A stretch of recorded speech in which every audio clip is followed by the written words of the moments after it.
Greetings. Happy Thursday. Welcome to the Steve Deace Show here, live and on demand on BlazeTV, radio, and podcast. My name is Steve Deace. His name is Todd Erzin. He is Aaron McIntyre. Coming up on the show today, first, a reminder from our good friends at Constitution Wealth. You can check them out. Work with them to create a financial plan that is based on your values so you can align your money with your values, your principles with your portfolio, and you can be both a profit and profit. See what I did there? Just go to investwithcw.com/Steve. Again, that's investwithcw.com/Steve. Also today on the show, yesterday, and I used to have these kinds of conversations a lot in years past. And then our media went from biased to malevolent, corporate media.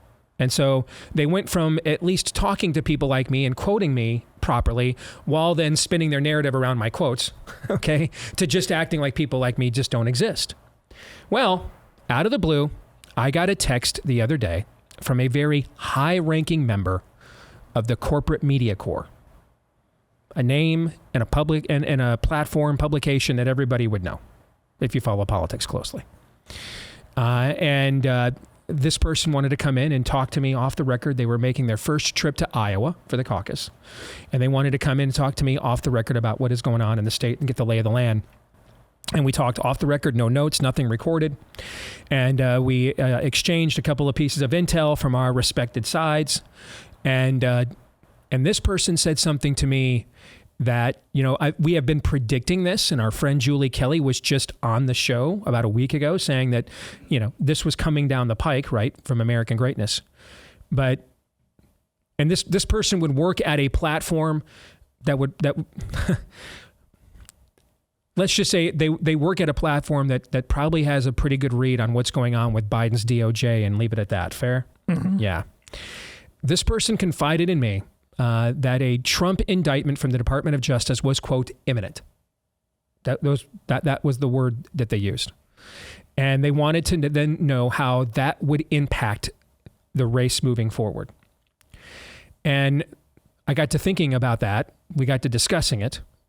And I want to set some time aside next hour on the show and have that kind of a conversation, because this would be one of the most extraordinary moments in the history of American politics. Absolutely among them, without question.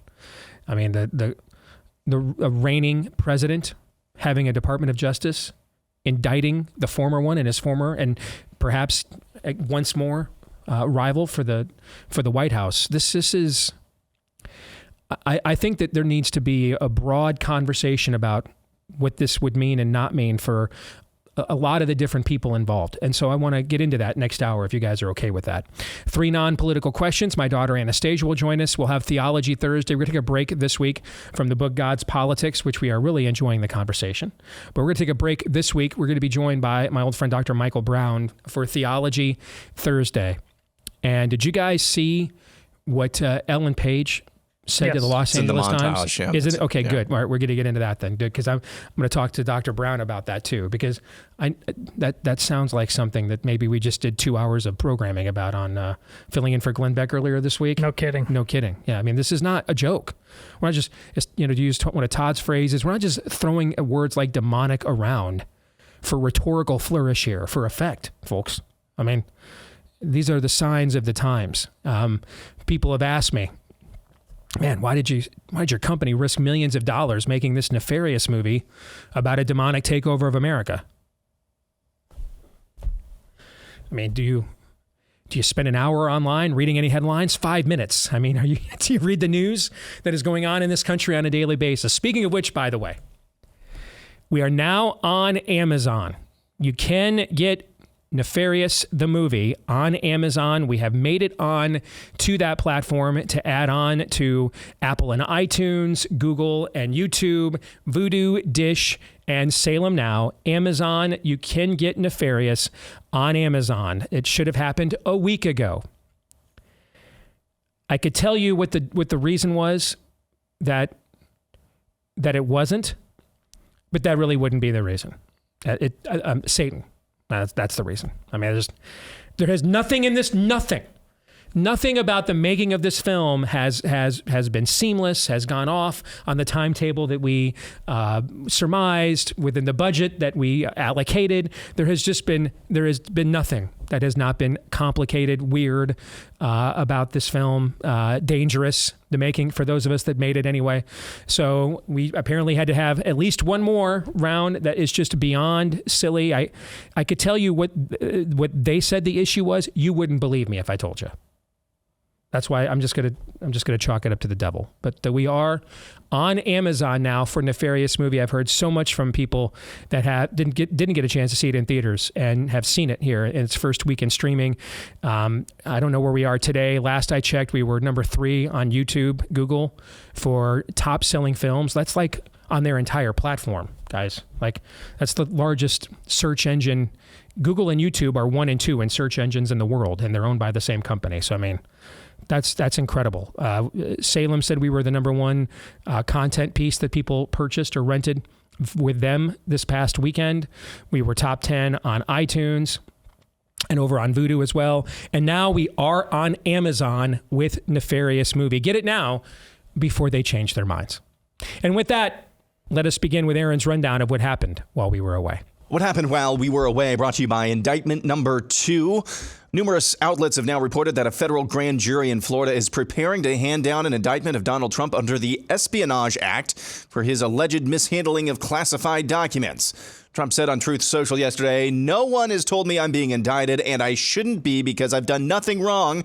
But I have assured for years I'm a target of the weaponized DOJ and FBI, starting with the Russia hoax, the no collusion Mueller report, impeachment hoax number 1, impeachment hoax number 2, the perfect Ukraine phone call, and various other scams and witch hunts. A travesty of justice and election interference at a level never seen before. Republicans in Congress must make this their number 1 issue." In other news, Mike Pence is now officially running for president. During a town hall on CNN last night, Pence said, "We're not doing enough for Ukraine." I want to say President Joe Biden has been slow in providing military resources to Ukraine. I mean, they promised 33 Abrams tanks back in January. They're still waiting on them. We're waiting on F-16s to be transferred from somewhere. After Tucker Carlson posted his first show on Twitter the other day, Fox News has now come out and told its former host he's in breach of contract. Carlson lawyer Brian Friedman told Axios, quote, "Fox defends its very existence on freedom of speech grounds. Now they want to take Tucker Carlson's right to speak freely away from him because he took to social media to share his thoughts on current events." A new study from Barna finds 76% of pastors feel their church is at least somewhat effective at discipleship and spiritual formation. Okay. A new Gallup survey finds social conservatism in the U.S. at its highest level in about a decade. 38% say they are now conservative on social issues, the highest level since 2012. 44% say they are economically conservative, also the highest level since 2012. Arizona Governor Katie Hobbs has rejected a bill that Republicans claim would have prevented another educator from shooting porn in a public classroom. Senate Bill 1696 was filed this year after a Lake Havasu City couple lost their jobs for allegedly making sexually explicit content on school grounds for the subscription platform OnlyFans. The bill would have prohibited state entities from exposing minors to sexually explicit materials or using state facilities to film or facilitate sexually explicit acts. In her veto letter, Hobbs said she agrees not all content is appropriate for minors, but felt SB 1696 was a poor way of addressing those concerns. Hobbs said the bill was written in such a vague manner it would serve as nothing more than a book ban. According to a new investigative report from the Wall Street Journal, the social media website Instagram is being used by pedophiles to network with one another, and Instagram's algorithm has actively promoted code language pedophiles use to connect with each other. And now this, the actress formerly known as Ellen Page, who is then and now a woman, who had her boobs chopped off and is pretending to be a man, told the LA Times recently she decided to chop her boobs off and pretend to be a man after listening to voices in her head after a violent psychotic episode of self-harming. A consultation with a so-called doctor a few weeks after this incident convinced her to go through with the double mastectomy and start pretending to be a man. And finally, a palate cleanser. The Oklahoma Sooners softball team is back in the Women's College World Series. After a recent game, a reporter from ESPN asked a few of the players an interesting question. For the players, I know you talked about keeping the joy of the game, but I'm curious, it's a long season, right? And you guys have had the target on your back the entire time, the win streak being number one. How do you handle the unique pressure that comes with that? How do you keep the joy for so long when anxiety seems like a thing that can very easily set in? Well, the only way that you can have a joy that doesn't fade away is from the Lord. And any other type of joy is actually happiness that comes from circumstances and outcomes. I think Coach has said this before, but joy from the Lord is really the only thing that can keep you motivated, just in a good mindset, no matter the outcomes. Thankfully, we've had a lot of success this year, but if it was the other way around, joy from the Lord is the only thing that can keep you embracing those memories, moments, friendships, and all of that. So that's really the only answer to that, because there's no other way that softball can bring you that, because of how much failure comes in it and just how much of a roller coaster the game can be. 1,000% agree with Grace Lyons. I went through that my freshman year. I was so happy to win the college. I've talked about this before, but I was just so happy that we won the College World Series, but I didn't feel joy. I didn't know what to do the next day. I didn't know what to do for that following week. I didn't feel filled, and I had to find Christ in that. And I think that is what makes our team so strong, is that we're not afraid to lose, because if it's not the end of the world if we do lose. Yes, obviously we've worked our butts off to be here and we want to win, but it's not the end of the world because our life is in Christ, and that's all that matters. Yeah, I think a huge thing that we've really just latched onto is eyes up. And you guys see us doing this and pointing up, but we're really like fixing our eyes on Christ. And that's something where, like they were saying, you can't find a fulfillment in an outcome, whether it's good or bad. And I think that's why we're so steady in what we do, and our love for each other and our love for the game, because we know this game is giving us the opportunity to glorify God. Mm-hmm. And I just think once we figured that out and that was our purpose and everyone was all in with that, it's really changed so much for us. And I mean, I know myself, I've seen so much of a growth in myself with once I turned to Jesus and I realized how he had changed my outlook on life, not just softball, but understanding how much I have to live for, and that's living to exemplify the kingdom. And I think that brings so much freedom. And I'm sure everyone's story is similar, but we all have those great testimonies that have really shown how awesome it is to play for something bigger. And I think that's just what brings me so much joy. And no matter the outcome, whether we get a trophy in the end or not, this isn't our home. And I think that's what's amazing about it, is we have so much more. We have an eternity of joy with our Father, and I'm so excited about that. And yes, I live in the moment, but I know this isn't my home. And no matter what, my sisters in Christ will be there with me in the end, when we're with our King. And that's what happened while we were away. And that, folks, is why we need bearded ladies taking over women's sports. Right there. Because it provides women an opportunity to say things like that. We can't have that. So we have to desecrate it. Aaron's montage brought to you by our friends over at Taiga Coolers. Father's Day is just around the corner. Plus, spring, summer around the corner. Already here, depending on where you live. And the outstanding veteran-owned, American-made coolers at Taiga make for an excellent gift. They come with a lifetime warranty as well.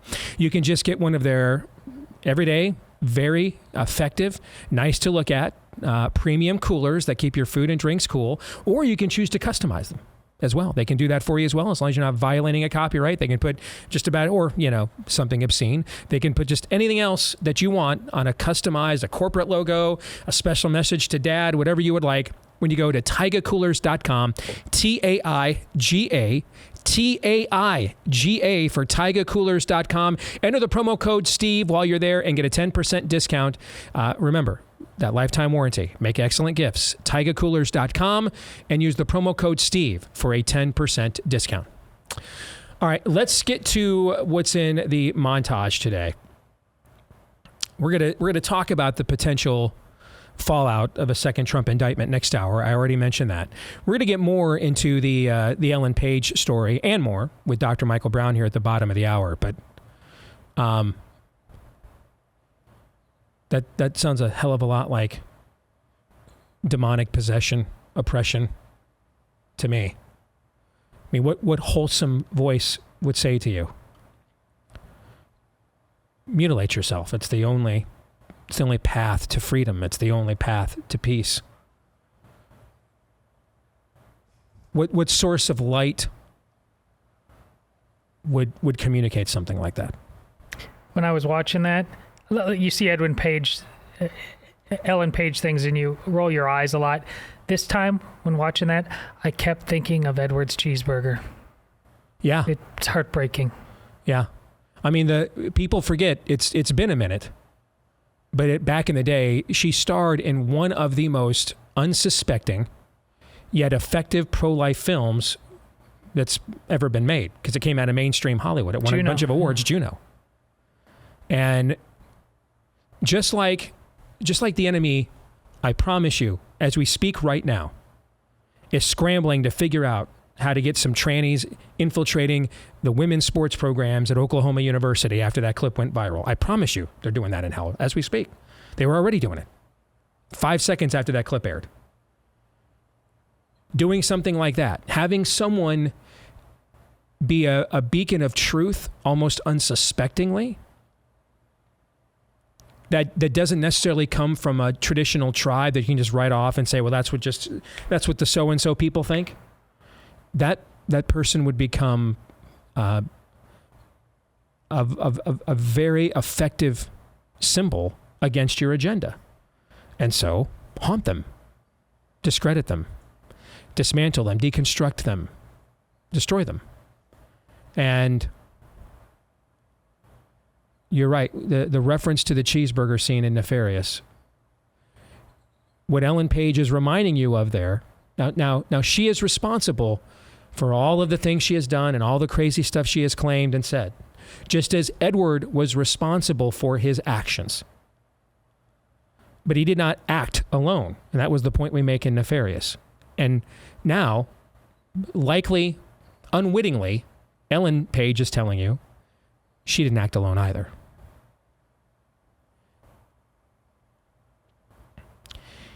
The Instagram story.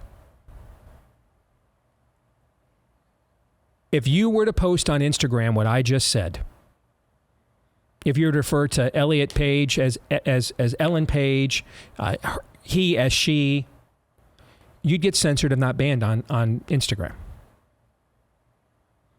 And yet there is a front page story from the Wall Street Journal that Instagram is essentially being used as a hub for pedos. This is not my shocked face. Todd, are you wearing yours? No, since public schools are being used as the same, why wouldn't any app on your phone be used for grooming children as well? Just keep that in mind. Throughout history, there's only two things human beings have ever censored throughout history: obscenity and truth. Those are the only two things. The only two things human beings have ever censored is too obscene for public consumption. Allowing that into the public water table, into the habitat of humanity in which we live, would be toxic to those who ingest it, and then what they would then do to those around them after ingesting it simply just cannot occur. And so it has to be removed from the public square for that reason. That's one reason. Or because it's true. And throughout history, more commonly, the latter has been the reason. There have been times we have done it for the former. We used to do that in this country all the time, okay? But most of the time, it's because something is true and it's inconvenient for the powers that be to have that truth spouted freely. So companies like Instagram can't be bothered. I mean, I guess you can. I guess you would have if you're a top line executive at Instagram here today. I guess one of two things is true. You are absolutely terrible at your job and have no idea whom is using your platform, and you were just as shocked as everybody else when one of the most venerable newspapers in the United States of America came out with a front page expose that your platform is a central meeting hub, procurement hub for pedos. Or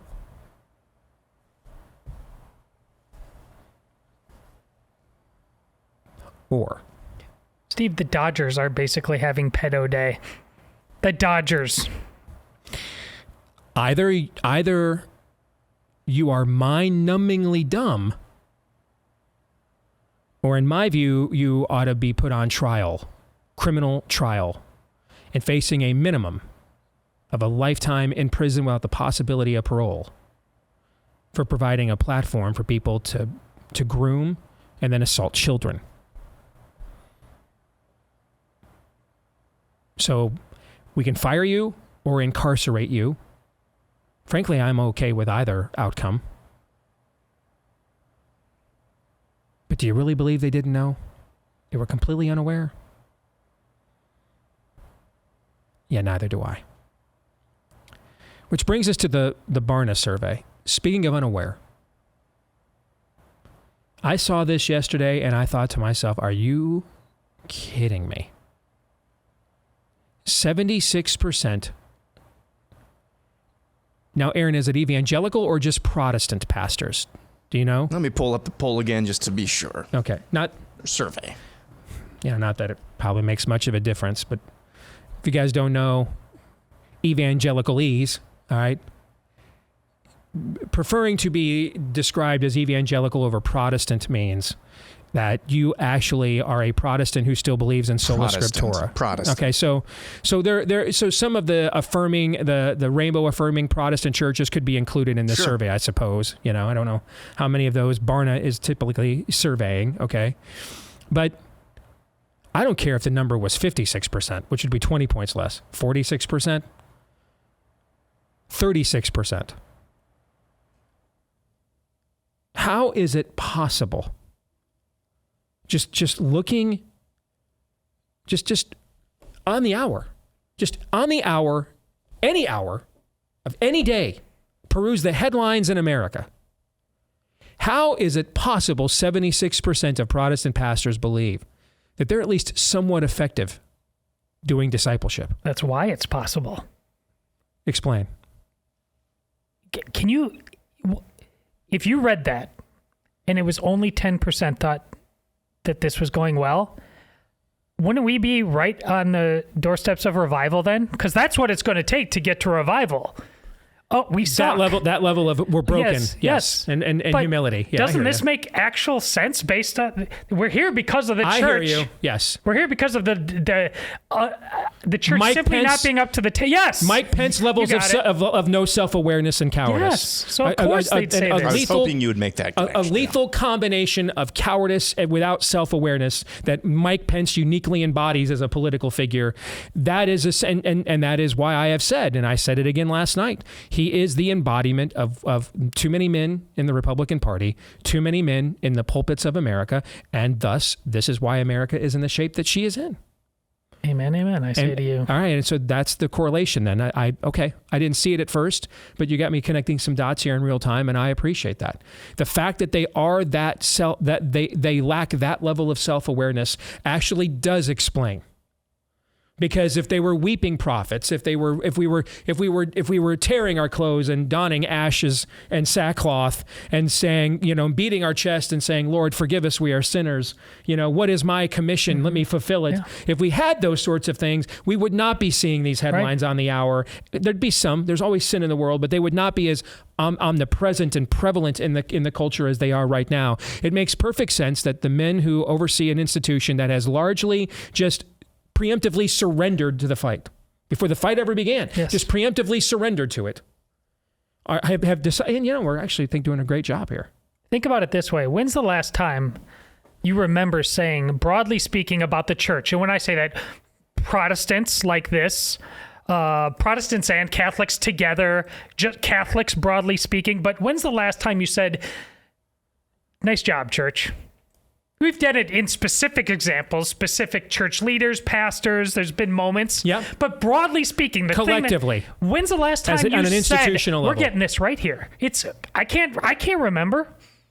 Can you? I met some of the folks that pulled off that event in Idaho earlier this year, where they went in there and infiltrated the Drag Queen Storytime Hour. Yeah. One of the most badass things I've ever seen in my specific. career. I met some of the people that pulled that off, and it was kind of a coalition of evangelicals and LDS people out there in Utah. Or no, Idaho, I'm sorry. It was in Idaho.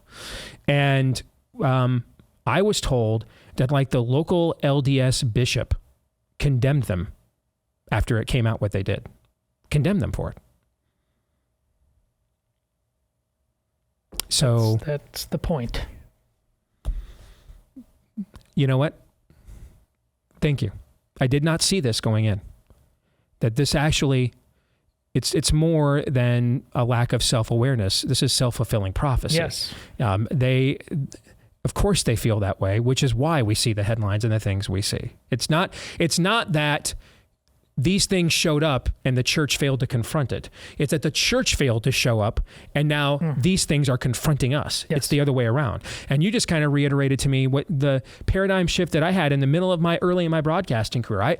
I believed that doing the sorts of things that we are doing culturally now would incur the wrath of God. And then I studied Romans for the first time as a believer with the Spirit. And it's the opposite, actually. It's the doing of these things that is the judgment. It is the restraining hand of God has been removed. He's no longer holding these things back. The natural law, the common grace, he is allowing us to have what we have. We are given over to our depraved minds, and therefore how does Romans 1 end? These are people who delight in creating new ways to do evil and encouraging others to do the same, is a loose paraphrase of it.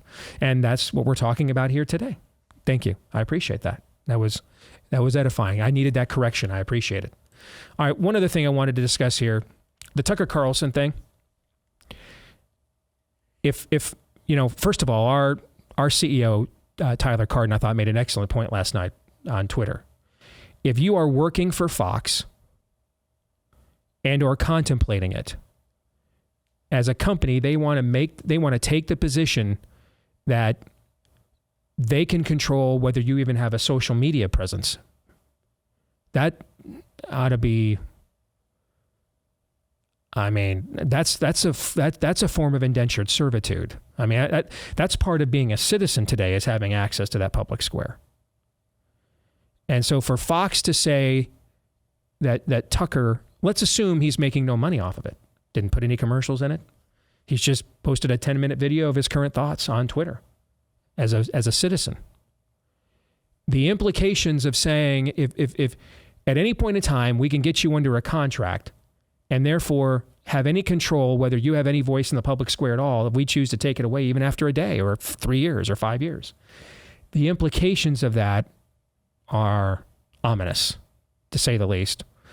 And the fact that it's Fox News making that implication, which has been the most prominent and with no equal and no close second, the most prominent platform on the right, all of Aaron's lifetime, just about, most of you and I's political lifetimes, Todd. When did it start?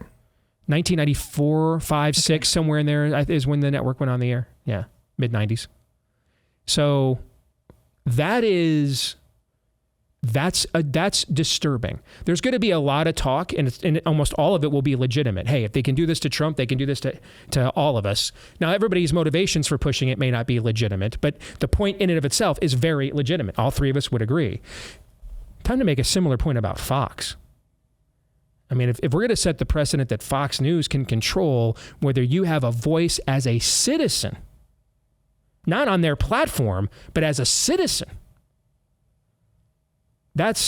I think if you have any interest at all in what we do for a living, you want to do what we do for a living, you are doing what we do for a living, you consume what we do for a living, you care about free speech, the freedom of the country, that's a very problematic precedent to allow a company to set.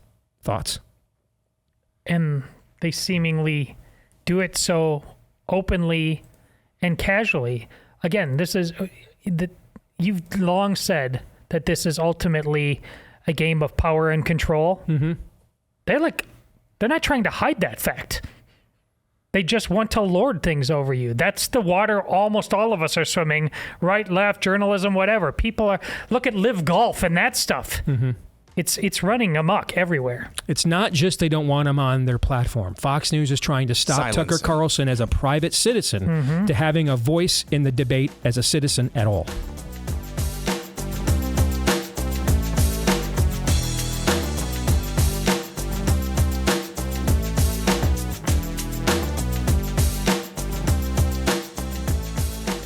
Did you know almost 60% of U.S. pork production comes from a company that has Chinese ownership? So let's see. We let the Chi-Coms make about 80% of our antibiotics. We let them even make some of our tactical military equipment. And now 60% of our pork. Is that bad? Doesn't seem good. Doesn't seem good. Doesn't seem prudent. That's why I want to get a hold of our friends over at Moink, because their food and their meat is better than what you'll find in the grocery aisle. Anyway, Moink delivers grass-fed beef, grass-finished beef and lamb, pastured pork and chicken, sustainable, wild-caught Alaskan salmon straight to your door, because Moink farmers, they farm and they fish like our grandparents did. As a result, the meat tastes like it should, because the family farm, the local fishermen, they do it better.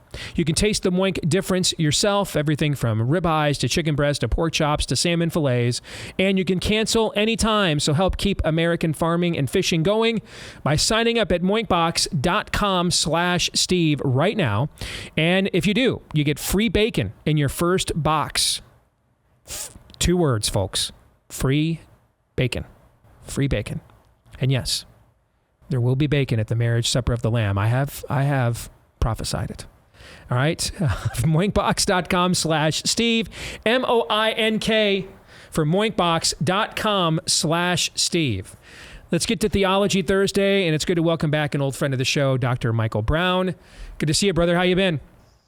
Doing great. Are you aware that there's a rabbinic tradition that in the world to come that even pig will be kosher? I was not, but I want to be made more aware of this rabbinic tradition, Michael. So do tell. Yes.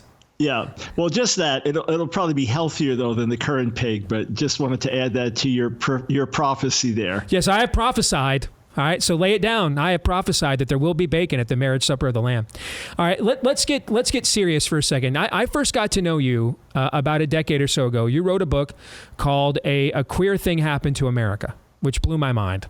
And it was kind of the answer to After the Ball, which is this very obscure book that's hard to find in print these days from the 1980s, where essentially the godfathers of what I call the Rainbow Jihad kind of laid out their manifesto, and what we're all living through today is almost a chapter and verse fulfillment of what is in that book from 40 years ago, After the Ball. And so your book was kind of an unraveling of what was about to occur. We had not yet had the first marriage ruling from the court. That would come a year after your book came out, and then we had the ensuing ruling as well. And now we're sitting here with what, just gender-bending tranny madness that's very disturbing.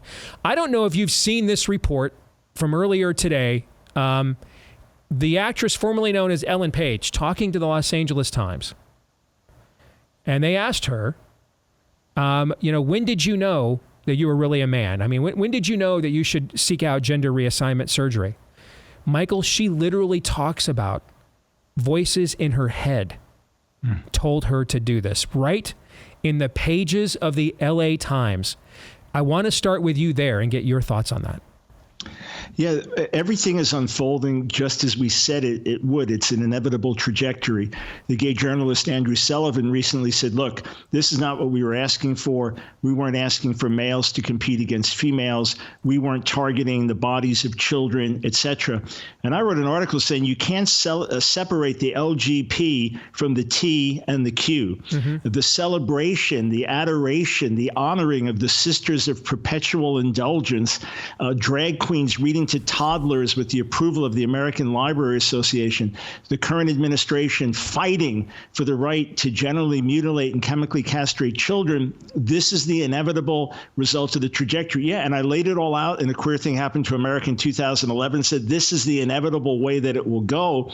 And, I have to say, along with the Ellen Pages, you have a multitude of young people, especially teen girls, going on TikTok, self-diagnosing as having multiple personality disorder, and now the different voices in their head, some are male, some are females, so hence they are non-binary or multi-binary or in need of transition. So it is a sociological contagion. And from a spiritual viewpoint, there has to be demonic activity going on as well. So it's a spiritual battle, but people's lives are being destroyed, and there's no getting around that. Point blank, Michael, do you believe our culture is under direct demonic attack and or influence? Absolutely. No question about it. Now, there's nothing new about that, in that there's been a war with Satan, according to the Bible, for thousands of years. But I wrote a book a few years ago called Jezebel's War with America. And I said, look at this evil woman, Queen Jezebel, in the Bible. Look at her main characteristics and see if the same demonic forces that worked through this woman, the most wicked woman in the Bible, see if these same demonic forces are not at work today. And there's certain things that have logical explanation. There's certain things that just go too far. Without question, there is demonic assault on America today, and we must recognize it. Why do you think God is permitting this? Do you think we are under a Romans 1 judgment? Do you think that this is to spur us to repentance and humility? Do you think there's a separation happening, a sifting happening? That maybe America's kind of been a fake Christian country or Christian and reputation only country for so long, and it's time to find out who's for real and who's not? A combination of all of the above? What would you say is the answer? A combination. So number one, for sure, we've been given over to our own sinful choices, to the idolatry of our culture, to our extreme narcissism and painting God out of things, then given over to sexual immorality, sexual perversion, and all kinds of other wickedness. So part of divine judgment is he gives us over to ourselves and lets us do what we want to do, and that then spirals out of control. Part of it's divine judgment, without question, and reaping what we have sown. Mm-hmm. In the midst of it, it's also a sifting and an exposure of a counterfeit gospel that's been preached, a what's in it for me gospel, a celebrity gospel. Following Jesus is the cool, hip thing to do.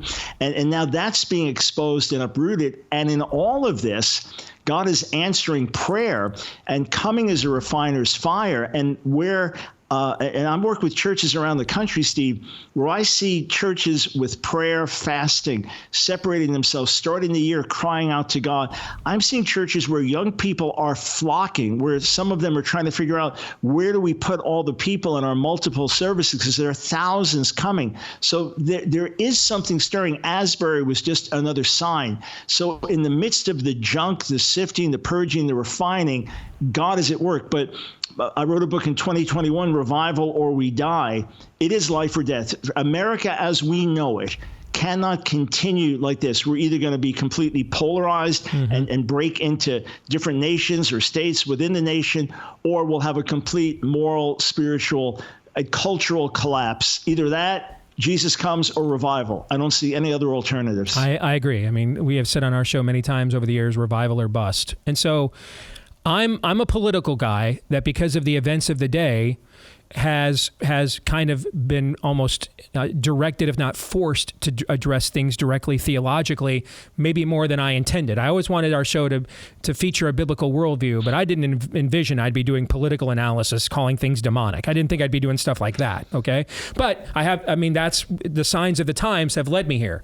You're a theology guy that, because of the signs of the times, have no other alternative but to address things that happen in the political arena, because a lot of times those are manifestations of the things that you and I were just talking about. I think what I see happening, and this is my concern, and I think short of revival, the only answer here actually is for people to feel as if they have real agency and a voice in the process that allows them to be aggressive but peaceable, but peaceable. Because the idea that people were just going to stay in their homes forever because Netflix has such great programming and let you just castrate their sons and chest bind their daughters, and they were just going to sit on their hands and their 400 million guns, that's not the lesson of history. And I'm concerned that what I see the enemy doing, in my view, and fact check me if I'm wrong or going too far, I think this is a black pill, a black swan event. I think he has said, if you look at the traditional left-right breakdown in America, I think he has said to the left, let the freak flag fly. Don't worry about political blowback anymore. Used to be if you went too far, you'd get your rear end kicked in the next election, and you'd kind of, Bill Clinton would come along and say, all right, guys, we're too crazy. We can't do that. That none of that's happening anymore. Now it's open. It's out. I mean, we're 5 seconds away from the devil in a red unitard and a pitchfork as a political logo at this point. And then on the other side, your votes don't count. And when we do count your votes, the people that you vote for, they'll make them not count anyway. So your voice isn't heard. And so you saw this little skirmish in Glendale, California over the weekend. All right. Armenian American fathers basically physically clashing with Antifa and educrats saying, no, you're not going to do this to our children. You're not going to program this to our children. And I think that what the enemy is trying to do is conduct a black swan event, that he hates the people that are carrying his doctrines, just like he hates people like you that are preaching against them, because both of you are made in the image of God, whom he really hates. And so I think he is provoking one side to a freak show with no accountability, another side to a feeling of desperation, like you aren't a citizen, you can't have a platform, you're banned, your votes don't count, and then kind of pick that fight, put them in the arena with existential stakes, and both sides feel as if there's nothing else to do but relive Antietam. That's what I think is going on here, and that's what I am afraid of. I think that's the plan, but maybe I'm wrong. What do you think? Well, no, there's certainly truth to what you're saying for sure, and it's an insightful perspective. What I would urge everyone to realize is that you do make a difference, and you can make a difference. And things that I documented almost 20 years ago and was shouting about, a lot of parents just found out recently when their kids were doing online classes during COVID. They thought, what in the world is this? So now in more and more states, parents, not fanatics, not domestic terrorists, as some would call them in the government, but concerned parents are now running for school board and winning. I know one part in Texas where across the board a megachurch said, let's get involved, and they voted out the bad people. It's not to try to enforce Christianity on people, it's just to get rid of some of the garbage and the indoctrination. They are making a difference across the board as Christians stand, as we let our light shine, and as we reach out in love to your average person who identifies as LGBTQ+, who is not an activist, right? Who's someone for whom Jesus died, just like for you and me. As we go back to the basics, evangelism, discipleship, reaching out, loving our neighbor, and then saying, this stops here. In the place of business, I'm going to do what's right. If it costs me a deal, so be it. In the world of academia, I'm going to do what's right. If it costs me a scholarship or a promotion, so be it. That we do what Jesus said, take up your cross and follow me. If you save your life, you lose it. If you lose your life, you save it. We come to that point, which is the point that Christians around the world have lived by for centuries to this very moment. Following Jesus is costly. We recover that, the beauty of the gospel to reach a dying and hurting world, the reality that following Jesus is costly, and now we live as disciples. Look, the culture that we're opposing in many ways is a culture of death. It's a culture that shouts abortion. It's a culture that doesn't reproduce children. It's a culture that demeans the value and importance of children, and on it goes. If we simply can have healthy marriages, healthy families, and get involved in the world around us, we can actually see a cultural turn. I wrote a book that came out last year called The Political Seduction of the Church, whereby we put all our eggs in the basket of politics and look to a human being to save America. James Robinson was talking to me and said, Mike, the even greater seduction is when Christians sit out entirely and think they can't do either. So let's find a healthy balance, involvement without idolatry, activism without anger. We can do it. In other words, we have to go back and live the way pre-Plymouth Rock and the establishment of this country.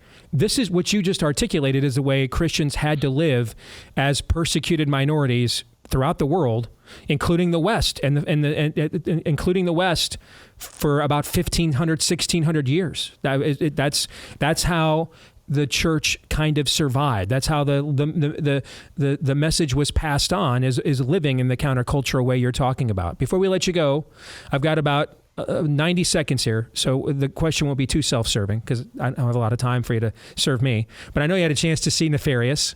We're out on streaming. Oh, yeah. We're out on streaming now. I would love for the audience to hear your reaction to it. It was so timely because we are talking more about demons and the devil. There's an awareness. I didn't know what to make of the movie because I've seen other quote Christian movies. I was drawn in by it. The acting was terrific. The way it unfolded was intense. It gave you a real picture of the ugliness of Satan and how he wants to destroy. Everybody should go and stream Nefarious. You will not be disappointed. You'll be chilled.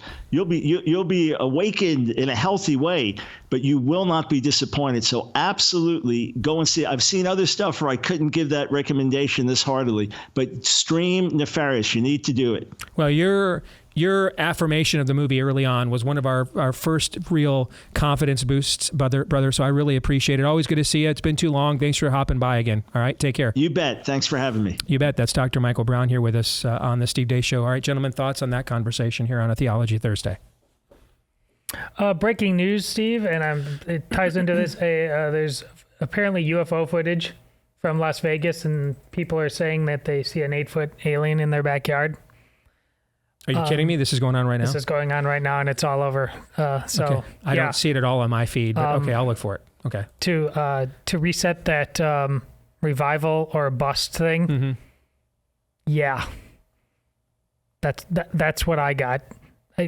There's no triangulation, Rube Goldberg machine plans. You honestly, do you know what the news is going to be tomorrow?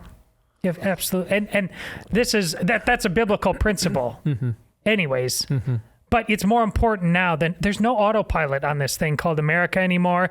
Nothing is guaranteed. That's a key phrase. Say that again. There's no autopilot on America. The idea that these things are just going to organically get passed down from generation to generation and be taken for granted. Yes, not true. And it was never true. And that's why we're in the position we're in right now. Yeah, because the dominant, this is to your point, Steve. The point I'm trying to make you say we have no idea what the news is anymore to even comment on. The dominant story on Twitter right now is aliens sighted in a backyard in Las Vegas. Aaron, what say you? So there is... I think we got into the trap, even, let's just say the most well-meaning, and maybe those with the head screwed on the correct way, got into this trap of thinking, hey, the laws of nature and nature is God will always prevail in the end. That doesn't mean, though, that people will and continue to try to subvert them and to break them and to continue to break and break and break them. At some point, you have to uphold them. You have to punish those who try to live outside of that law. But we didn't do that. We just thought the rubber band will snap back someday. It'll snap back someday. And we're finding out that the rubber band will keep twisting and twisting and twisting. And that's why we're in the position that we're in right now. All right. So what happens if DOJ indicts Trump, when and if it indicts Trump? Let's discuss that when we come back.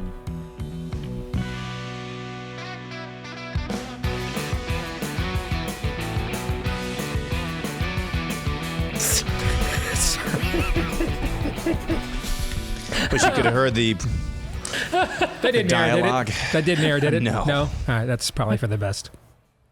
Where are we? Oh, we're on hour 2. Back here on hour 2. Sorry, we were just... We were just. Yeah.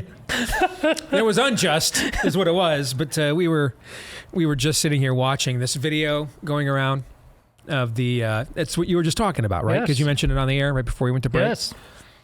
And so it's a local newscast in Vegas, and it's a group of people that are convinced there's an 8 to 10 foot alien, and two of them in their yard. And another cop shows up because another cop had called in that he saw a UFO fall from the sky in the vicinity. And it kind of breaks down from there, man. It gets very Alabama Leprechaun. Where'd it go, Dad? Yeah, bed intruder. All right. It kind of gets there at the end, you know. So we were saying some things that may or may not have been inappropriate in response to this video right before we went to break. And Todd, of course, since he's completely unprofessional, lost his composure. And Totally so regenerate. Yes, total degenerate. Yes. Yes. All right, let's get to hour 2 here. Live and on demand on Blaze TV. Steve Deace with Todd Ers and Aaron McIntyre. Let us know what you think about what we think by emailing the show, steve@stevedeace.com, DEACE. Like us on Facebook, me, we, and Gab. Follow me at Steve Deace Show on Twitter, Getter, Instagram, and TikTok. You'll also find me over on Truth Social at Real Steve Deace there on Truth Social. And then this portion of the show brought to you by our friends over at Magic Spoon. If you miss cereal because you're one of those that has gluten intolerance, maybe some form of other autoimmune allergy, or maybe you just are going without carbs because that's the right weight loss or fitness or lifestyle, healthy lifestyle for you, and you miss cereal, well, Magic Spoon is here to save the day. I sampled it myself as a lifelong cereal connoisseur, and I got to tell you, I went in with pretty low expectations. I did not expect it to be good. I was blown away by how good it was. The peanut butter flavor absolutely blew me away how good it was. So then I saved the rest of the boxes, Aaron, and I brought them to you because the McIntyre household is full of these kinds of food allergy issues, right? Correct. And I wanted to see, hey, does this hit the spot? And what's the McIntyre family verdict on Magic Spoon cereal? It does indeed. Ben is very, very specific and very pointed when asking for different snacks. And, that's basically every single minute around meals is, another snack. B-bar is a bar. E-O-Yo-Yo-Yo's is Cheerios. Weird clicking sound. He does that for crackers. I don't get that, but that's what he's asking for.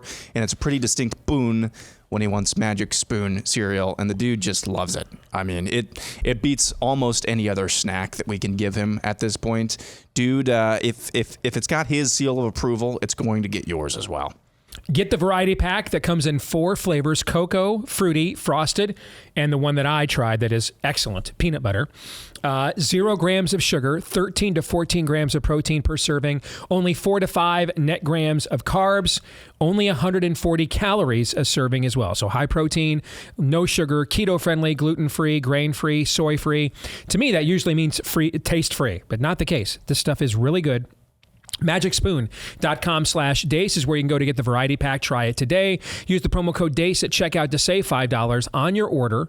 And it's backed with a 100% happiness guarantee. So if you don't like it for any reason, they will refund your money. No questions asked. All right. MagicSpoon.com/Deace and use Deace at checkout for $5 off of your order. So yesterday, I was visited. Actually, in the context of what we were just talking about, I maybe should have used it. This is the second day in a row I just walked into a clenched fist and stepped on a rake unintentionally. All right. Yesterday, a prominent member of the corporate legacy media came by.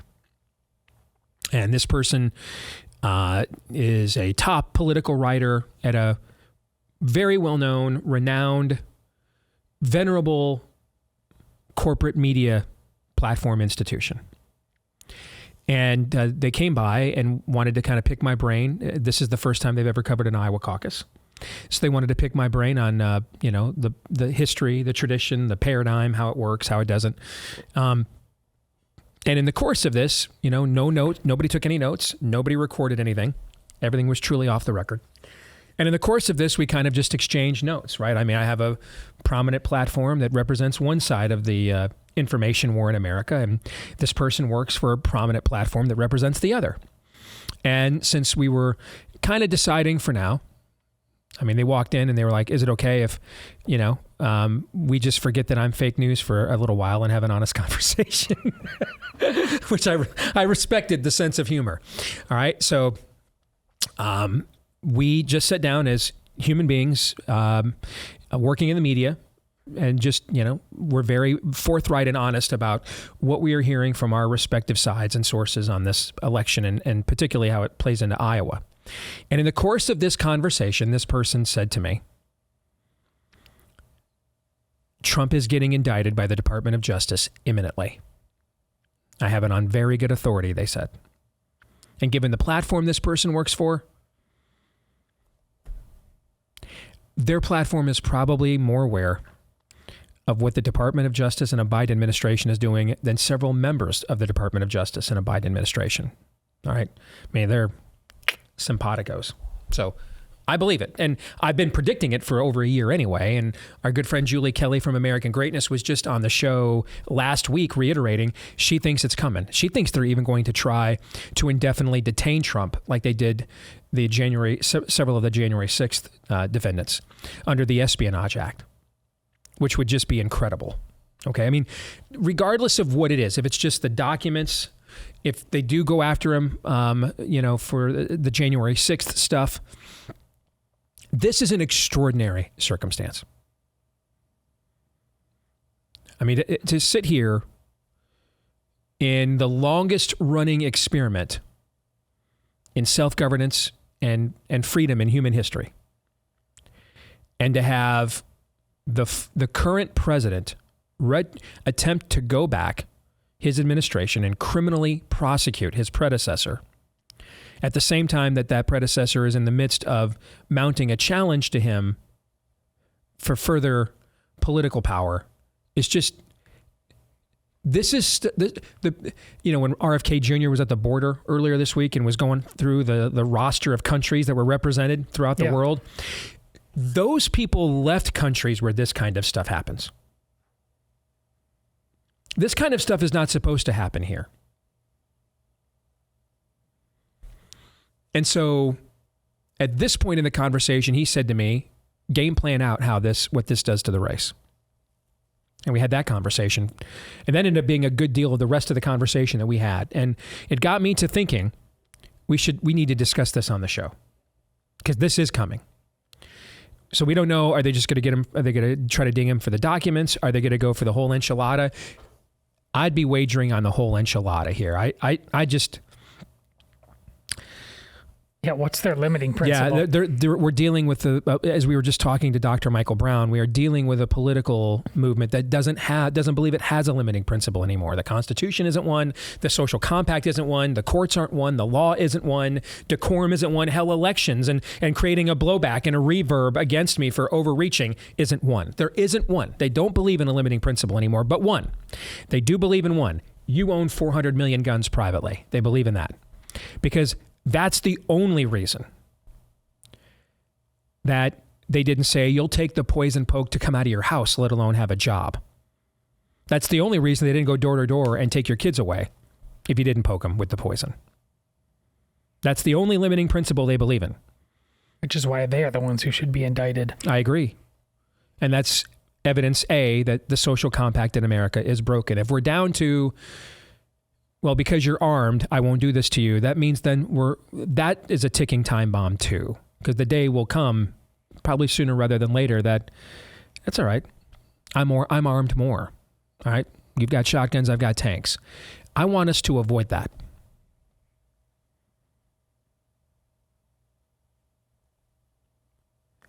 So what does this do to the race? Well, I really think it only impacts two people in the race, if we're talking about the GOP primary. Because really, they're the only two people that are relevant in terms of threats to win it.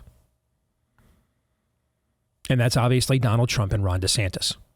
Now, there is a precedent. I asked a few weeks ago, I had to look it up. I wasn't aware. Could you run for president? Let's say they did detain him. Could you do that? I mean, I can't believe I've even been researching this and asking this question. Okay. But about 100 years ago, a very prominent socialist leader that was, I think, one of the inspirations for Warren Beatty's role in Reds, or he was himself inspired by the Red Revolution, Eugene Debs. Sure.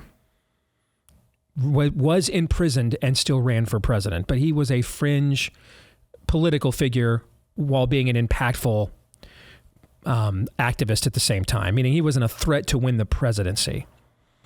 So it has happened before, but not with anybody of this magnitude, and certainly not a former president. There is I have predicted on this show before, if they do that, I could see several blue states pass laws that declare Trump ineligible for the ballot. Well, Steve, it doesn't matter. The law doesn't matter. These people do things all the time, going back to the Obama years, then go beat me in court. Now, we beat Obama in court a ton. I think he had more 9-0 rulings against him than any president in American history. But they are the fulfillment of my axiom. We are not a nation of laws, and we never have been. We are a nation of political will, and we always will be. And with the social compact broken, their default is, we're going to do it anyway. Stop us. That's why their only limiting principle is your gun ownership, because they think that could stop them. For now, they don't think your votes stop them. They certainly don't think the Republicans you put in office in most places stop them, and they're right about that. So for Trump, I think this becomes very practical. Politically, it is beneficial for sure. And even though several of the people that are going to say this would say this about literally anything, because that's kind of their game and their grift, it doesn't mean sometimes what they say isn't true, even if it's not true for the reasons they're saying it. Mm-hmm.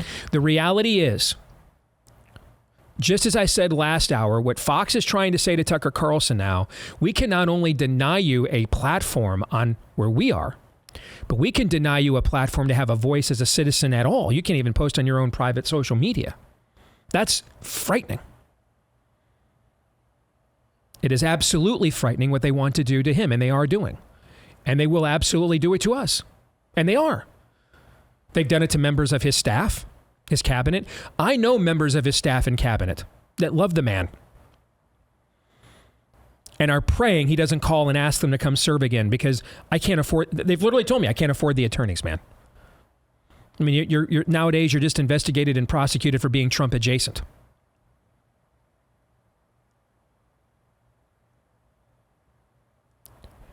And so while it would benefit him politically, for sure, I mean, I don't, you wouldn't be any kind of a righty if you didn't have some form of esprit de corps, oh, hell no, rally behind what they want to do to him.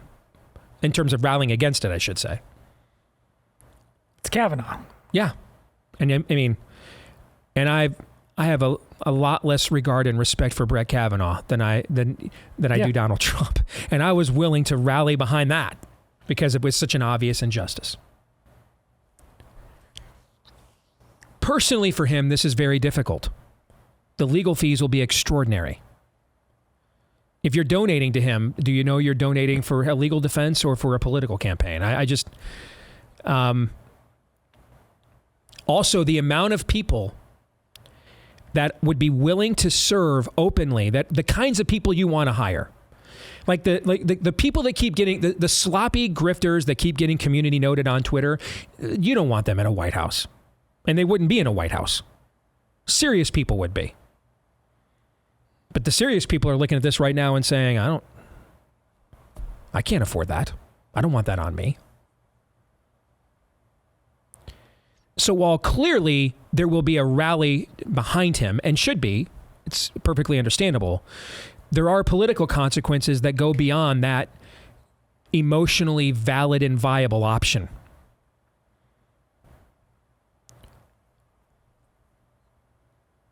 On the other hand, here's what you can't do, whether your name's Ron DeSantis or anybody else.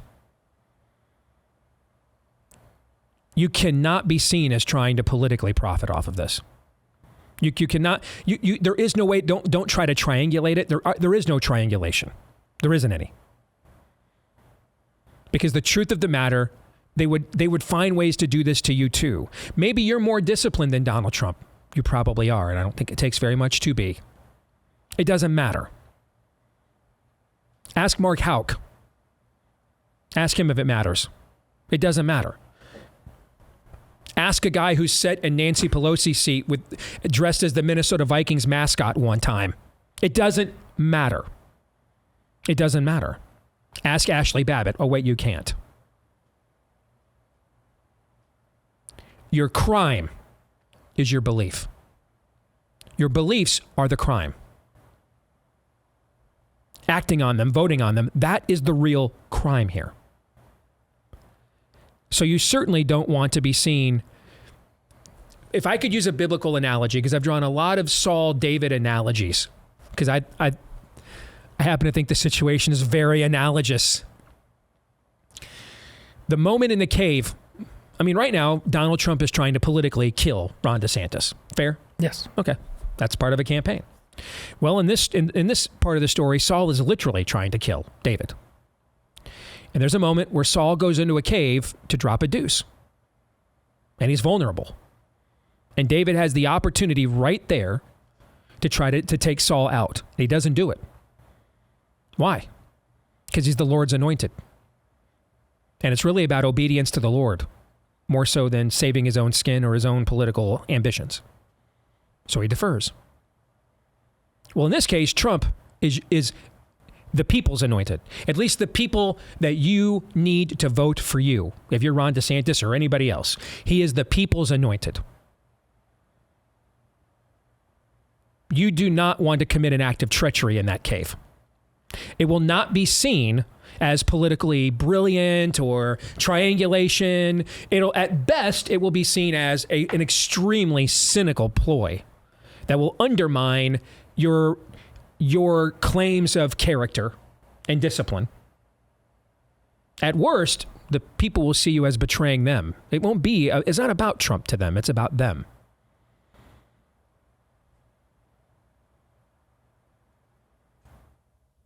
Yeah, I get it, man. I got an ego. We're all guys here, right? Yes. Your biggest rival beat you in football. I mean, as sports fans, you two hate each other. Wisconsin and Iowa fans the last few years have just become completely I've stayed reasonable. It's the Wisconsin fans. Exactly. Completely degrading to each other, right? You don't want to come in here the Monday after one of your asses gets kicked on Saturday and say good things about the other person and the other team. You don't want to do that. I had 20 years of practice doing it after Ohio State games. I don't want to do it anymore. Okay? Let alone where it gets really personal in a campaign. I get, man, no matter who you are, if you're any kind of dude, you don't want to sit up there and while you're campaigning for a job and defend your rival and make it look like you're waving the pom-poms for him. But you know what it's part about being a dude is sometimes you do the right thing when it sucks. And despite the fact that it does. I know it sucks, but it's the right thing to do. You don't want to be seen as participating in this in any way, shape, or form. You don't want to be seen as affirming this in any way, shape, or form. That would be a colossal mistake. It's the equivalent of Haley, Governor South Carolina. Nikki Haley. Nikki Haley going pro-Disney, Exactly. Yeah, that's or, what it's going to be. Mike Pence. Mike Pence, venerable, virtuous Christian man. Well, Disney is trying to make a profit grooming the kids, so leave them alone. Stuff like that. Yes. Yeah, don't do that. This is where, and I think if you're Ron DeSantis, you're 45 years old. This is Donald Trump's last race. Win or lose. Free or behind bars, it's his last lap around the track. You're 45. Donald Trump has no obvious heir. There is no name to immediately pass the scepter to. In fact, the immediate name is Ron DeSantis. Mm-hmm. Okay, which is why a lot of Trump people who love DeSantis didn't want him to run because they didn't want to face this flagellation between the both of them and say, "Dude, wait your turn. You're going to get the scepter. It's yours." Okay. But I'm in the group of people that says, "I don't know that we got 4 more years. We got to do something like right now." Okay. And right now we can't even. Anybody within the sound of my voice? Can you promise me right now that Donald Trump will be eligible to be on enough ballots to win the nomination, let alone 270 electoral college votes 1 year from now? Can you promise me that? No. These people will do literally anything. So there's that reality we have to face too. They're stuffing ballot boxes as we speak. Yes. So if I'm Ron DeSantis, I've heard him on the stump talk about it's going to take 2 terms to undo all of this. You're already talking about the future. It will eventually be David's time. It may not be that moment in the cave, may not be the time. It might go on for another few more years. It might not be your time if you understand the times. If you don't understand the time's going to be up fast. Do not be seen going against the people's anointed. That would be a existential mistake in my view. Before I move on to the second part Anybody agree or disagree with that? I agree entirely with it. And what about you, Aaron? Completely. And you guys have been pretty, let's just say, fairly amenable to a DeSantis candidacy on this show thus far. Is that fair? Oh yeah. I'm full-throated in support of a DeSantis candidacy. So if this is coming from the two of you, then I think that's probably emblematic of what a lot of people are going to think around the country that are right of Mao. Yeah, you have to be shown in this that you can control your passions. Yes. In this moment. Because if you can't, then we might as well go with the guy that we already know can't control his passions, because at least we know what we'll get out of him, good and bad. Your argument is you can do that. Yes. And that would make you more effective. And if you can't show that here, then you've undermined your own argument. Yes. Exactly. I agree. Now, this is where the next part of this for the next few minutes, I think we need to have a conversation, though, as the people now. Because a lot of people, regardless if they're for Trump or DeSantis in this audience, probably affirmatively nodded their heads to much of what we have said for the last 15 minutes. Now, though, is the point where this may become a more difficult conversation. Practically, there is only one way out of this kind of political persecution.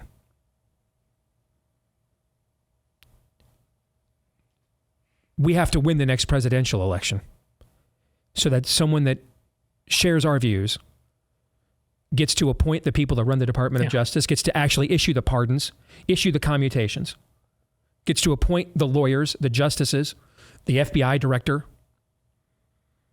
Because if it's this bad now, what's this look like in 2025? What's it look like in 2026 and 2027? And so now this is where we as the people face a challenge. Because DeSantis can't just, he needs to do what you said he needs to do, but that doesn't mean he needs to set his entire campaign aside and stop talking about issues. Don't pull a John McCain. Like I'm suspending my campaign to help cut the TARP deal. Don't do that either. I only bring that up. I think you're about to say we need to be able to walk and chew bubble gum at the same time. Yes. I don't know the answer. Like I said to Michael, I said to Michael Brown last hour, I never thought I would be openly using terms like demonic in everyday language for political analysis. I don't have the game plan for, all right, when I went to conservative podcaster school, we had the class on what to do when your candidate gets falsely indicted by the Department of Justice. All right. And this was in the textbook, guys. I'm going to share it with you now. I don't know. Here's what I know. I think I know. It is a right and righteous instinct to rally to the person, no matter what you think about them, whether they're your same faction, no matter what. But it is a right and righteous reaction to rally to the person that is seen as representing you, or you think literally does, who is being unfairly persecuted for doing so. That is the right and righteous reaction. I believe that. I also believe, though, the only way to stop that from happening is you have to win the next election, the next presidential election. So that you can fire Merrick Garland, whoever else they put in his place. You can fire Christopher Wray or whomever. These people's names are irrelevant. They're parts of a hydra. There'll just be more that just spew forth out of the belly of the beast. You have to control those levers of power to turn them off and then turn them on your enemies. So those two things I know are true. In the middle, I think, and this is where we have to have a conversation and we're going to debate each other. I think it's very difficult to win a general election when you already face unfair to difficult personal negatives. I think it's really hard to win a general election while facing multiple counts of criminal indictments on a state and federal level. I think that's really hard. How hard, I don't know. I mean, listen, if it was easier to do it, people would be, hey, can you guys indict me tomorrow? I mean, if it was easy, if this made winning elections easier, people would be trying to get indicted and arrested all the time. Forget what the public thinks. Before we even get to what the public thinks, we're going to ask a 77, 78-year-old guy, half the day we need you to, you need to be completely focused on defending yourself as a private citizen and then go run for president for the other 27 hours a day. That's an extraordinary challenge, man. Mm-hmm. for anybody, then how does the average American, who showed even in this last election, they can't be bothered to vote against this, even when Trump's not on the ballot. Here's the reality, though. If we don't win the next election, none of this is going away.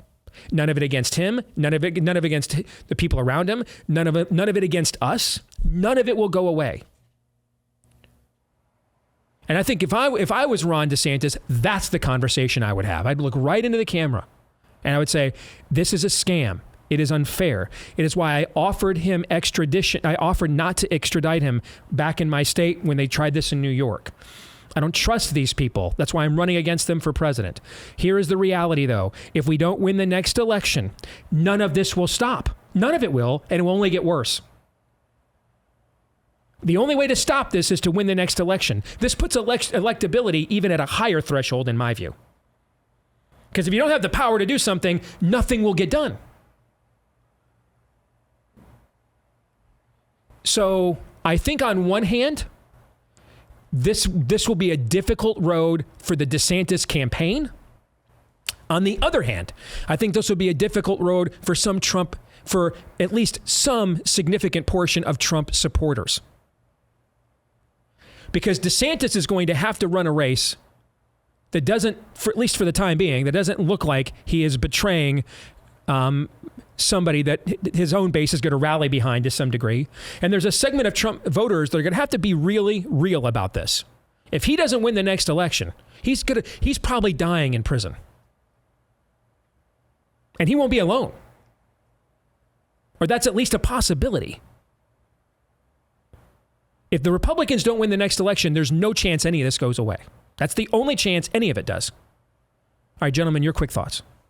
I think DeSantis, you're right about everything. I think he needs to basically pull a Deace to deal with this as clearly as possible. Back in your radio days, when you flat out told your audience and all your detractors, if any of you Mitt Romney defenders can prove one thing I've said about him wrong, I will quit my job. I think Governor DeSantis say, listen, if after going through all this, it is proven that Donald Trump is more electable, then we all know, if we're being honest, he just isn't right now, no matter what we think about why that is.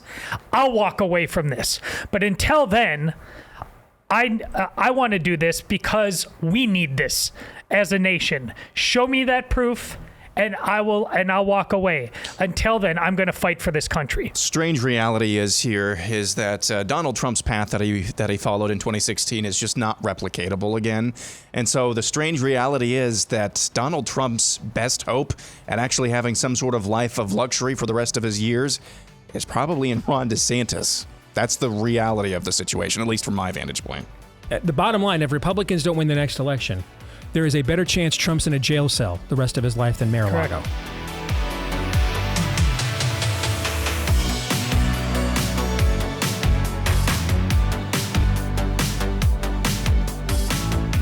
right, back here on the Steve Deace Show. Don't forget about our friends over at Birch Gold. Gold has been the answer against government debasement schemes going back centuries. What's a debasement scheme? Well, exactly what you're seeing right now. Raising the debt ceiling for the 666th time. Printing 80% of the money that the country's ever printed in just the last few years. Unlimited spending. That's what we mean by a debasement scheme. And that's why times like these are a great reminder to diversify a portion of your savings into gold. And you can do that with our friends over at Birch Gold. Here's the easiest way to do it. Birch Gold will help you convert an existing IRA or 401k into an IRA in gold. And you don't have to pay a penny out of pocket. All right, just text Steve to 989-898 for your free info kit on gold. Text Steve to 989-898. No obligation, just information. With an A+ rating from the Better Business Bureau, thousands of happy customers. Birch Gold can help protect your savings too. Just text Steve 989-898. Do it right now. Take action today. Again, text Steve to 989-898. It is time for 3 non-political questions. We all have questions. Who am I? Why am I here? Where am I going? Who am I? A search and a question of identity. Why am I here? A question of meaning and purpose. Where am I going? Question of destiny. some better than others. What sort of morality or proto-morality would you expect to find in a chimpanzee troop? Injecting some levity into the demise of Western civilization. It's 3 questions on the Steve Deace Show. Indeed, it is that time yet again. And because Aaron is on a path to enlightenment, otherwise known as doing the least amount of work for the most amount of pay, he passed this. I endorse. Indeed. He passed this responsibility under you, Princess. Good to see you, Anastasia. How are you? Good. I missed you guys on Tuesday, but you guys did a great job. Thank you very much. We talked demons instead. And we didn't want to rob you of whatever remaining innocence you have by including you in that conversation. You robbed me a little bit when you had that slip up the other day, but I don't know what you're talking about. Well, Twitter does. And let's just leave it at that. All right. So what are we doing this week? So, first question for you guys. If you had to describe your faith in one sentence to someone, what would you say? If I had to describe my faith in one sentence to someone, what would I say? I would say that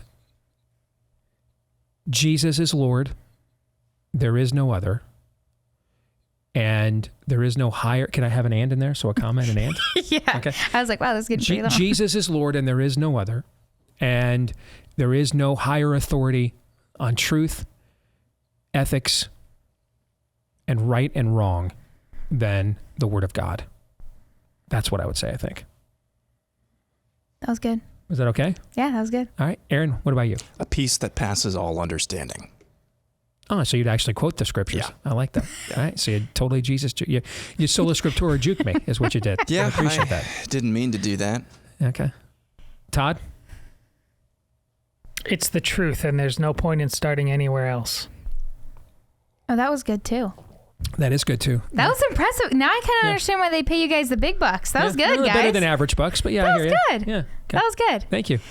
Okay, so my next question. Just play along with this one, no. okay? Oh, this is just like a no. what if, because I know all of you are going to be like, I would never do that. Oh, but if no. you were to. No. Gosh. But if you were to. Okay. What would be your go-to karaoke song? If you were to. Oh, that's not that bad of a question. I just thought you guys were going to be like, singing, that's so against the dude code of that. No, not at all. That's not against the dude code at all. Okay. Depending on the situation. Todd, I'll let you take this one first. Go ahead. Now, what's your go-to? What's your go-to? Go-to karaoke what's song? Your go-to karaoke song.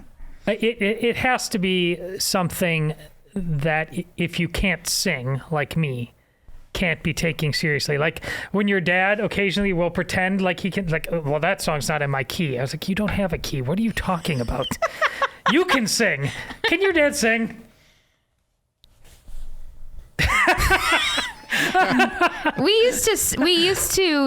I used to sing, and then he would do something that some people may consider singing with me as well. Well, that's every dad should be able. Every dad should be able to sing with his princess. Absolutely. I had done more. I Yes. logged a lot of hours rocking the mic like a vandal on Rock Band and Guitar Hero with this one back in the day. A lot of hours. I think I still might remember all the words to You Belong With Me. I still might remember all the words to that. That's how many times I played guitar to that song. Anyway, go ahead. It'd just be something like Wanted Dead or Alive by Bon Jovi. That's a classic. Like, it's like there's no way I can sing that, Yeah. but it's just like you're clearly having fun with that. Yeah. Yeah, the old man would sing that on Rock Band all the time. Yep, all the time. All right, Aaron, what about you? What would be My your wife go-to? can testify. Before He Cheats by Carrie Underwood is my go-to. I can belt that thing out. I have Not to very message well, her. I'm but- going to message her and ask for a little video of that. I got to get that on the show so bad. It's a good song. It's a good song. Hey, I am secure enough in my own I just did not masculinity. see that I'm coming. totally fine singing this song out loud. I just didn't see that one coming. I just that one I didn't see coming at all. No, I did not see that. Back in the day, before you were born, my karaoke go-tos were Friends in Low Places. Yes, perfect. And Every Rose Has Its Thorn. Those were my two karaoke go-tos back in the day. Cowboy-esque, but you don't have to be good. Like I can only imagine if you can't sing, as beautiful as it's, don't, because that you can't. you don't want to make that farcical on any level. You can make a cowboy song farcical. Yeah. I still listen to Friends in Low Places all the time still. You heard that a lot growing up. Because it makes me think about us and like when growing up and everything. Yep. The days that you got upset because those were the house cleaning days and we listened to music all day long. And now that you're older, you clean the house and listen to music too? I know, because you've instilled this thing in my brain now where like I can't relax. Yeah. So now I do it to Steven too, and I pull a Steve Deace where I wake up and like blare 80s music even though it's 7 a.m. and people are still sleeping. Yep. And he wakes up and to the scent of cleaning and I tell him my perfect Saturday is I can hear the laundry in the background and the windows are open and I'm chilling and everything's clean. There you go. Because that reminds me, that's literally you. That is growing up in the Deace household. You bet. You still got a little my Danny Tanner in you. I like it. Okay. And then my last question for you guys is what do you guys think is the dumbest holiday that we celebrate? That we celebrate amongst ourselves or we as a people in general? Like we as a people in general. Like, like some of those like dumb holidays that sometimes you're like, why are we doing this? I know Kwanzaa, created by like 3 communists, celebrated by like 6 people. Kwanzaa. Make sure your Kwanzaa candles are made of beeswax or else you might as well be white. Isn't this self-evident? Pride Month? Oh, that's... Wow, he got you there. You came out the top rope there. Yeah, that's... Although it seems, I'm telling you, man, the Pride Month holiday festival is very muted. I'm getting emails from people like that live in California, and they're like, "There's this like one display at my Walmart in a corner, and like nothing else." Okay, I mean, I am getting emails from people since I brought that up the other day that Amy and I went shopping at Walmart and we got done, and I looked at your mom and I'm like, "Did you notice something or not notice something? We went through the whole store in the last hour, didn't see any." Yeah. I mean, there was nothing rainbow. And as soon as I said that the other day, I've gotten umpteen emails from people saying they've got nothing where they live or it's very, very muted compared to the last several years. But they just pivot their energy because they ran into certain walls. Now they call Southern Poverty Law Center and say we're all terrorists. Yes. And they call Antifa and say we're going to go beat up some Armenian dads. I mean, they just pivot their energy. That's true. All right, Aaron, what would you say the answer is? Man, it's a good question. Thank you. Because there's so many that could apply. Mother's Day. I'm just kidding. Because Aaron hates holidays. Wow. Yes. Where did that come from? That was odd. Yeah, that's very odd. Very odd. Well, you said an odd table with your Carrie Underwood song choice, so I don't know what's coming. Oh, that's not odd. It's a good song. That's a good song. I'm going to say Valentine's Day. Oh. I'm going to say Valentine's Day. We hope to see Aaron tomorrow on the show. Good luck, buddy. If you need a holiday to contrive a reason to tell somebody that's important, that you love them, you may be doing romance wrong. Okay. Aw, that was kind of cute. He saved himself a little bit. Like, every day is Valentine's Day in the McIntyre home. That's true. It's another Jesus juke for you there, Steve. While that is a nice sentiment, Anna, how many women would actually go for that? See, the first sentence, I was like, whoa. But then it was kind of sweet because then he was like, I don't need a special reason to tell my wife that I love her and that every day or get her flowers every day. And so therefore, the one day I'm not going to do it is the day that everybody else does. And she's going to be totally kosher and down with that, right? Maybe just amp it up a little bit, maybe. I'm surprised none of you guys said Earth Day. I was waiting for that. Well, that would have been another good one. I say this every year. A pretty good rule of thumb in life is don't celebrate holidays started by guys who murdered their girlfriends and composted their remains in the trunk of his car. That's a pretty good 14-year-old me was running around telling everybody that when I did theater back in the day. People would be like, Happy Earth Day. And I'd be like, do you guys know how Earth Day began? And I just pulled out my Steve Deace card. What kind of They'd be like, that's not true. And I'd be like, why don't you Google it then? And then they'd Google it and they'd be like, oh. And I'd be like, that's pretty awkward. You might want to take that Earth Day shirt off. Oh, gosh. That is my princess right there. All right. Thank you, sweetie. Yeah, no problem. All right. Brought to you by My Patriot Supply, friends. I cannot believe the dire headlines that we are seeing in the world today.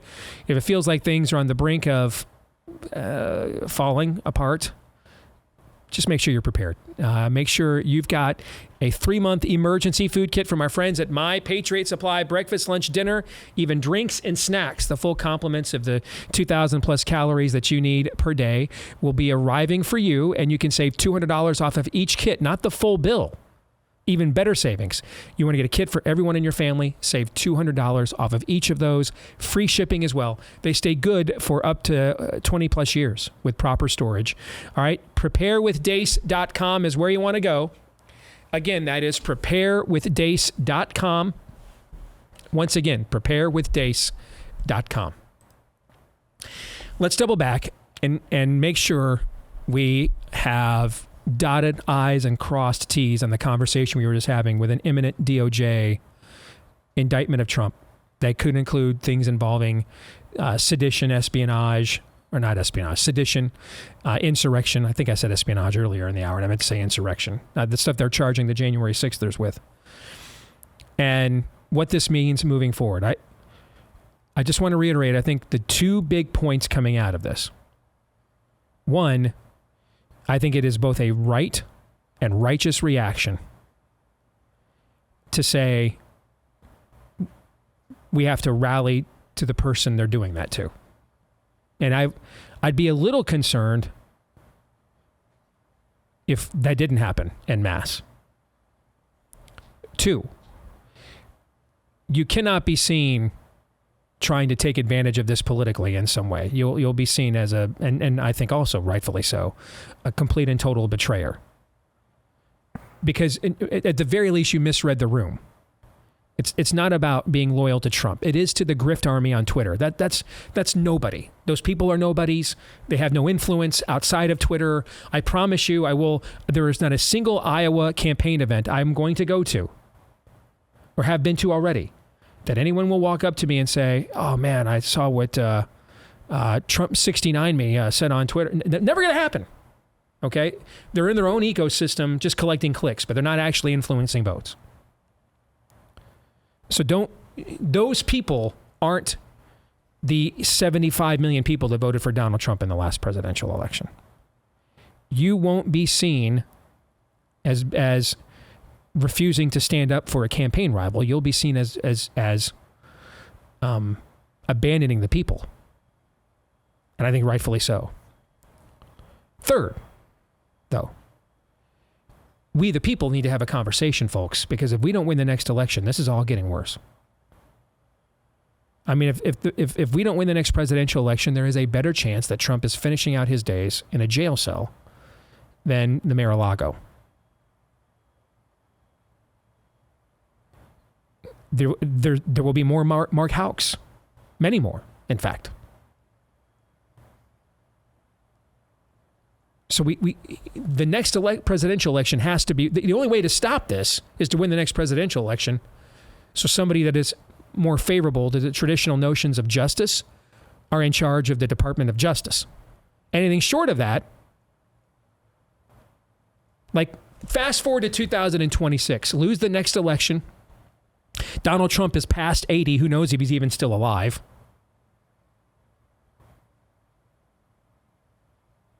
Or maybe he's at around 80. I think he'd be 80 in 2027.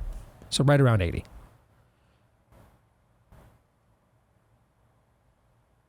He's gone off the national stage. And I'm sure they will say, with all that power, now that Trump's gone, mission accomplished, we return to normal rules of decorum. You think that's what they're going to do? No. And so all this stuff that we had to vote for the guy because of what they did to him, well, if he doesn't win, they're doing it to us next. Now, I'm not saying he can't win. I've said all along I thought there was a better chance he could win a general than is being given. I don't think it's a great chance, but I think it's at least like 20, 25%, 1 in 4.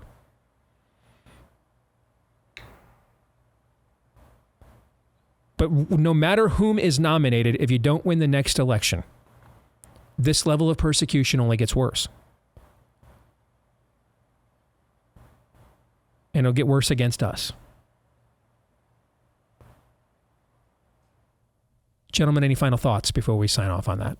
I guess the only thing I would add is especially if he's indicted and incarcerated in any way, this is perhaps the final chapter of the Republican Party, because we really didn't talk about that, the actual leadership, the Republican Party apparatus, if they tuck tail and run, if they aren't capable of doing the right thing and standing in the way of this injustice, and they just go full ditch McConnell, for the first time in our life, a viable, real third party will rise out of the ashes of that. I can see it. Would largely agree with that. Yep. Yeah. Just expanding on kind of what I said before the last break. DeSantis, or really any Republican who is at least Trump adjacent or recognizes that he does still represent a large swath of America, whoever that is going to be Trump's best shot at avoiding prison or jail time. I don't know what the percentage of that, of that happening is, the chance of that happening is, but whoever is president, and I don't know how big of a chance any Republican has of retaking the White House, that's going to be Donald Trump's ticket to getting out of legal issues, period. Regardless of whether he actually somehow pulls a rabbit out of his hat, which I think is impossible, and wins the election, I think somebody else probably is going to be much more electable in the general, and therefore Trump's best shot at actually enjoying what time he has left on this planet. That'll do it for today's show. Back at it again tomorrow, noon to 2 Eastern, right after Glenn Beck, right here on Blaze TV. Until then, John 3:17.